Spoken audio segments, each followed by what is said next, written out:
سلام دوستان، امیدوارم حالتون عالی باشه. من طاهر هستم.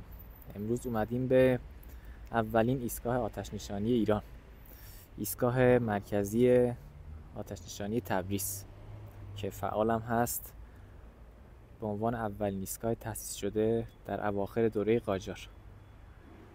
اینجا 3 تا اثر قدیمی و تاریخی هست، خواستم خدمتتون نشون بدم.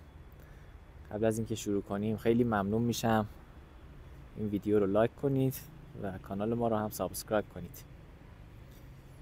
2 تا ماشین آتش نشانی قدیمی رو اینجا میبینید. بریم مشخصات این ماشین رو ببینیم. ماشین زیل، نوع کاربری نردبان امدادی، ساخت کشور روسیه.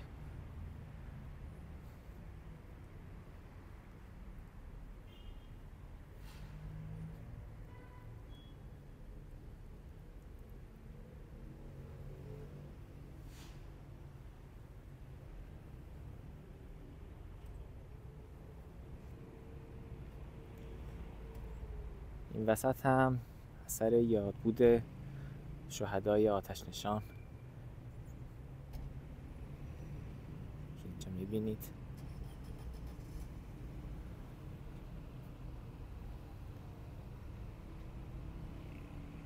و اما ماشین دوم،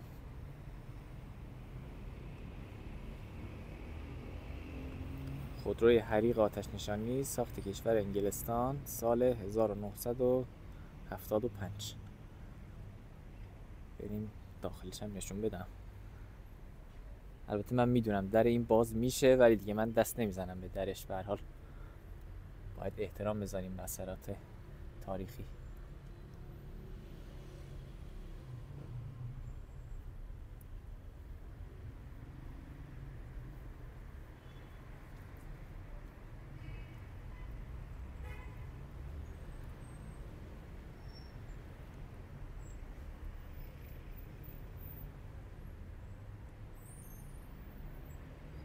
و اما مهمترین بخش این ویدیو این برج است.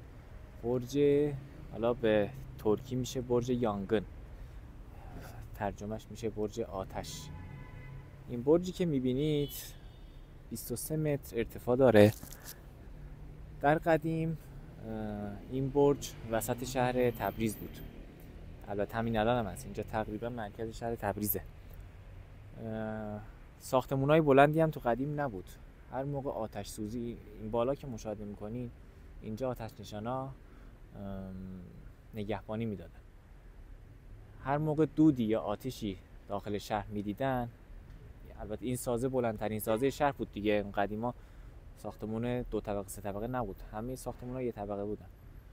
هر موقع دود یا آتشی میدیدن سریع اطلاع میدادن، اونجا رو مکانیابی میکردن و حالا با این ماشینایی که میبینید، با این ماشینا میرفتن آتش رو خاموش کنن. البته ما درخواست کردیم که بریم داخل برج، ولی خب اجازه ندادن.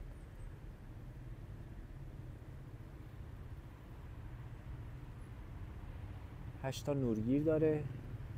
2 تا آتش نشان همیشه اون بالا نگهبانی میدادن و شهر رو همیشه زیر نظر داشتن.